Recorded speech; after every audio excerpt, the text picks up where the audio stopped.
पाचगणीतील Sydney point परिसरात अनधिकृत बांधकामावर महसूल विभागाने मोठी कारवाई सुरू केली आहे।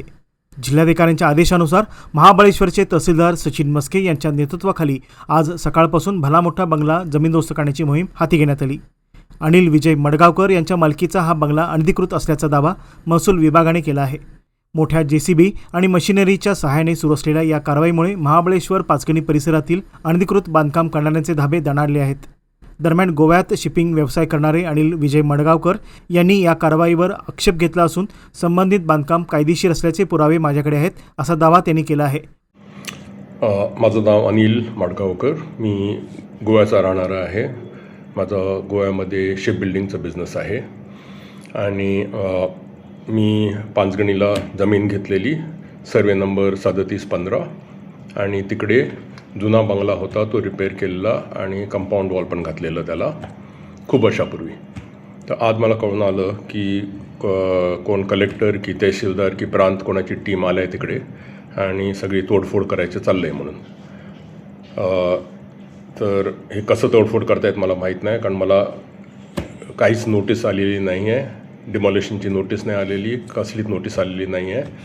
हे कोणाच्यातर्फे कोणी प्रेशर घालून कोणाचं काय चाललं आहे मला काय कळत नाही आहे। मी तर आता गोव्यातच आहे आणि माझ्याकडे कोर्टाची पण ऑर्डर आहे की तो माझा बंगला आणि कंपाऊंड वॉल आणि सगळं काय लीगल आहे म्हणून। ही कोर्ट ऑर्डर आमच्या ज्युनियर डिव्हिजनचे सिव्हिल जज महाबळेश्वर त्यांनी पास केलेली आहे। तो सिव्हिल सूट नंबर 10/2017च्या सिव्हिल सूटमध्ये, आणि ही ऑर्डर 2024मध्ये पास केली आहे। ती ऑर्डर पण मी तहसीलदारकडे दिलेली आहे आणि त्याचं पण माझ्याकडे ॲक्नॉलेजमेंट आहे। आणि ते सगळं लीगल असून तरीही हे कोणी प्रेशर घालून कशी तोडफोड केलं आहे ती मला कळत नाही आहे। माझं आता करोडो रुपयाचं नुकसान झालं आहे आणि माझी मागणी एवढीच आहे की ह्याच्यावरती सारखी इन्क्वायरी व्हायला पाहिजे की ही तोडफोड करायची ऑर्डर कोणी काढली, कलेक्टरनी काढलं आहे की तहसीलदारनी काढलं आहे की प्रांतनी काढलं आहे। आणि मी तर आता त्यांच्यावरती केस घालणार आहे कंप्लीट माझे डॅमेजेस क्लेम करायला, आणि हे इलिगल ॲक्टिव्हिटी कशी केलं आहे त्याबद्दल माझी मागणी आहे की सारखी सोच व्हावी आणि जे कोण गिल्टी आहे त्यांना पनिश करावं।